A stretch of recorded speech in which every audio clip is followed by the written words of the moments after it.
Les pathologies sont répertoriées dans des classifications et un changement important est survenu en 2013 pour une classification souvent utilisée et appelée DSM-5. Elle modifie le statut de la dyslexie et son lien avec les pathologies voisines. Le point le plus important est qu'on parle moins directement de dyslexie aujourd'hui. La dyslexie relève d'une grande catégorie de pathologies appelées troubles neurodéveloppementaux. Les troubles neurodéveloppementaux rassemblent plusieurs pathologies.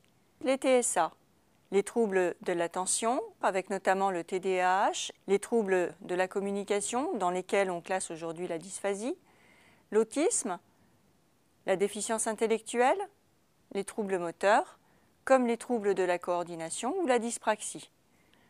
Pour le diagnostic, on considère donc d'abord que l'enfant relève des troubles neurodéveloppementaux, puis plus précisément des TSA, et c'est seulement ensuite qu'on précise le domaine dans lequel il a du mal à apprendre, par exemple le langage écrit pour la dyslexie, ou le calcul et l'estimation des quantités pour la dyscalculie. La dyslexie devient alors une simple spécification des troubles spécifiques des apprentissages. En rassemblant ces pathologies, la classification évoque aussi leur proximité et permet de mieux se représenter leur fréquente association chez un même enfant. Tout ne peut pas être associé avec n'importe quoi, mais par exemple, les troubles spécifiques des apprentissages s'expriment parfois dans plusieurs domaines. Un enfant dyslexique peut en effet être aussi dyscalculique. On parle alors de troubles multidys. Un trouble spécifique des apprentissages peut aussi être associé à certaines catégories de troubles neurodéveloppementaux qui sont différents.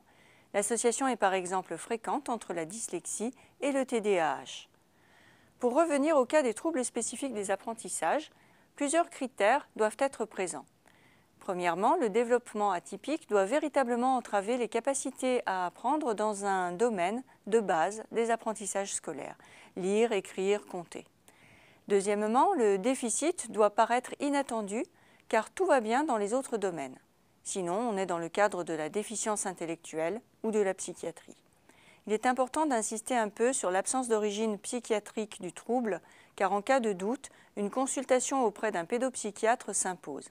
D'ailleurs, que le trouble psychiatrique soit à l'origine des difficultés d'apprentissage, qu'il lui soit simplement associé ou qu'il soit une conséquence des difficultés rencontrées à l'école, dans tous les cas, il ne faut pas passer à côté. Les conséquences d'une dépression infantile, par exemple, peuvent en effet être dramatiques. Un autre critère est la persistance du déficit au-delà de 6 mois de prise en charge. Si le déficit est lié à des difficultés passagères, une aide de 6 mois suffit généralement à débloquer la situation et l'hypothèse d'une dyslexie, par exemple, sera écartée. Sinon, le diagnostic de dyslexie est conforté et on peut anticiper la persistance de difficultés avec l'écrit, même à l'âge adulte. Enfin, quel que soit le domaine perturbé, le trouble spécifique des apprentissages est maintenant clairement décrit comme une façon atypique de traiter l'information. On doit donc rechercher ce qui est qualitativement différent dans la façon de traiter l'information. La dyslexie est alors conçue surtout comme une façon différente de lire. Au final, pour les professionnels qui s'occupent de ces pathologies, la nouvelle classification entraîne aujourd'hui 3 changements. Il ne suffit plus de diagnostiquer un trouble spécifique des apprentissages, mais de rechercher les déficits cognitifs sous-jacents aux difficultés constatées.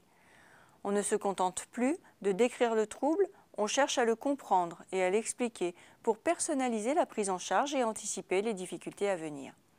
C'est pourquoi les bilans neuropsychologiques n'examinent pas seulement le langage, si on suspecte une dyslexie, mais les tests portent non seulement sur l'écrit, mais aussi sur le langage oral, l'attention et la mémoire, car les déficits sous-jacents relèvent souvent de ces registres. Enfin, s'intéresser à l'origine de la dyslexie d'un patient particulier permet une ouverture vers l'avenir. L'élargissement du bilan offre les moyens d'anticiper d'autres difficultés à venir et d'éviter certaines d'entre elles.